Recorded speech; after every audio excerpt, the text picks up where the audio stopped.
Right, guys, welcome back, everyone. Connor, good to see you again as well. Scotty, man of the hour, how are you? I'm very well.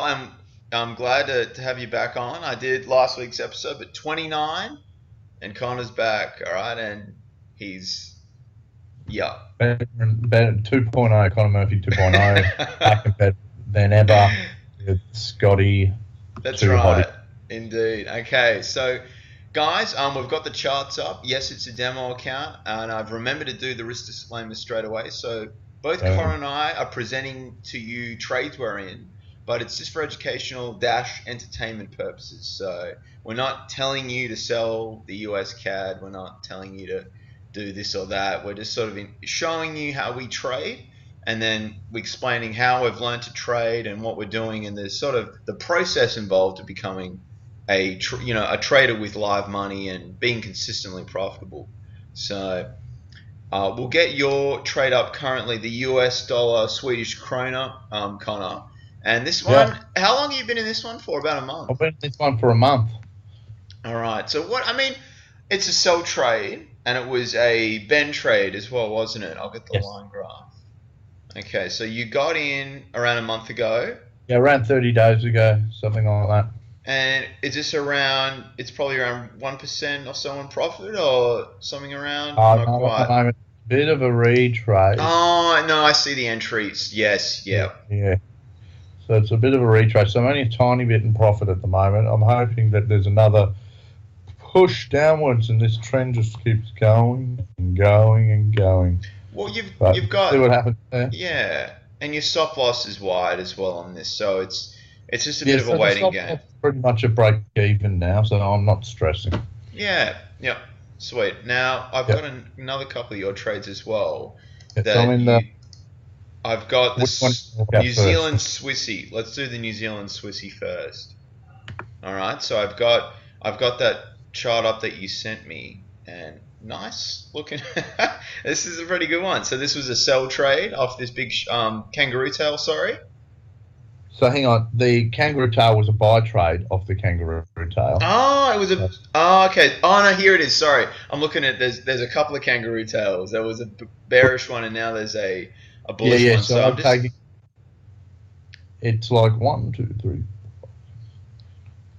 It's like roughly 12 to 13 candles. There it is, and it's on the zone as well. Yes. Sorry, yeah. So this is Yeah. So more. I took that as I put a buy pending order in above just above the kangaroo tail, Yep. and as you can see where that green line is, that's my stop loss. So I made it Oh, yep. had quite a healthy stop loss, and it continued to go down. It wasn't looking good, and now it's just sort of popped back up, and I'm hoping it'll hit that line around about the 0.706 Yeah, this one's a good and one because it's hit it a keep on. lot as well. So it's something that it's just drawn to like a magnet. I mean, look at all those touches. That's a pretty good little setup there. So that's Connor's New Zealand Swissy trade, guys, and we'll Yeah, go to. So that's in about 1%. Was it 2% at risk for that one? 2% risk, yes. Yeah. So it's in a nice bit of profit there as well. So that's good. Yeah, at the moment.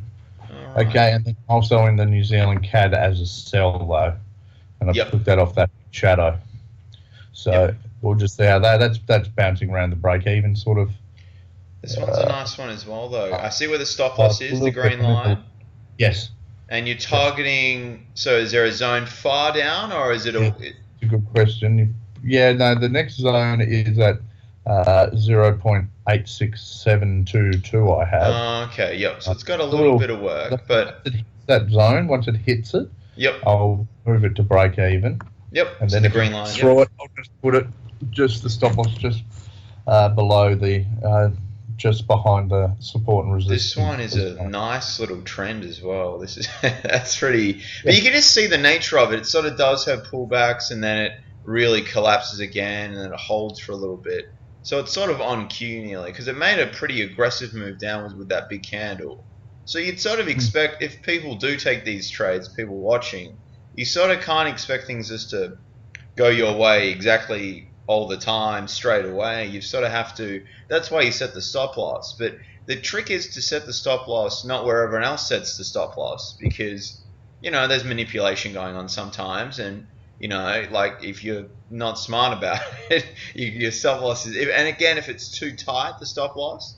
So do you see how Connor's given the breathing room here, and like in that previous trade that we had, where it was the New Zealand Swissy, it survived because the stop was intelligently placed sort of far away, but not ridiculously far, and then you can't interfere with it though as well. Like I'm sure a lot of people find that's hard to do, but yeah. So if you like to have a healthy, juicy sort of stop loss that I like to have a bit of room, then you're probably going to have a higher winning streak. Yeah, yep. However, it's going to take you longer to hit your 1R sort of thing. That's the sell-off. Yeah. Pardon? That's the sell-off, isn't it? Like if you're impatient, it's going to be a lot harder to. Yes. Some people. Yeah, like if you're that impatient person, you'll probably be getting stopped out a bit more, but you'll be reaching a 1A to it'll take you a lot less time. So I guess it just comes down to what your personality is. That's right, exactly. And again, that's important to understand, guys, to know yourself and not just to blindly trade a system that you've learned, because it just might not suit who you are as a trader. Now, just to finish, we've got the US CAD, and I've been in this since the 7th, so it's been about a week or so, a little bit more. I'll get the calendar up. I think it was on a Tuesday. No, Thursday. It's been exactly a week since I've been in this one. And it's been a bit of a, it's been a little choppy, but it hasn't been too, unpleasant. The stop loss is up there around 124-ish. And I think it's just waiting. With the hurricane situation and everything, it wasn't really as bad as first predicted for the States. So I'm just, the CAD is sort of strengthened a little bit. But again, if we zoom out and you can see the ebbs and flows. So like Connor was saying, you've just got to, if you're willing to wait, that's the key, and not adjusting your stop loss. Do you almost anticipate as soon as you get in there's going to be a retrace? Like that's sort of what I do. I like to think about, and then if it goes really well, it's unexpected, and I'm like, I feel really weird if it just keeps going back down. Like I normally go, righto, as soon as I get in, this is retracing. Yeah, that's exactly. And then the time of the week and everything, and it's sort of like on the Monday, you'd like it to sort of retrace a little bit. You're like, oh, that's good.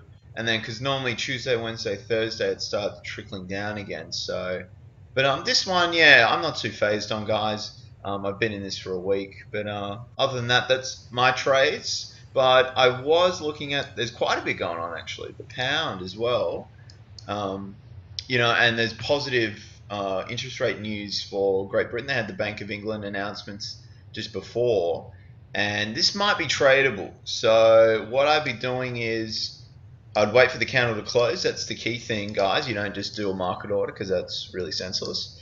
I'd wait for the candle to close in 32 minutes, and then I'd put a pending buy order 5 pips above the high, and then the stop loss will be down. I've got a 55-day moving average, and I put it on the 55-day moving average, and that's around 131.088. So it's, it's like Connor's saying, if you have a wide stop loss, you've just got to be willing to wait. But again, and if it doesn't trigger the next candle, then I pull the order as well. So that's important to understand. So, but that's about it, Connor, for today. I'll bring up the Twitter page as well. I've noticed we've got a little bit over 31.57 we've got to now. So we're just slowly, digging away. I mean, the next goal would be 3,500, and then, but it's, if you ever want to see stuff we're doing, check out the page. We post, back testing stuff and updates on positions, and then you can find all the, Trade Talk episodes that we've done. Like, this is the 29th. So, but anything you'd like to add, Connor, for this week ahead? No, I think you've hit it on the head, Scotty, as always. Excellent. And we're in timely fashion, 9:30 odd. So, guys, if you want to reach out to us, message us on Twitter, leave a comment on YouTube. That would probably be the quickest way. And, keep working away and don't risk too much money as well, because that's bad. All right. Thank you, Connor. And thanks everyone else for joining us. Bye, y'all. See you guys. Bye.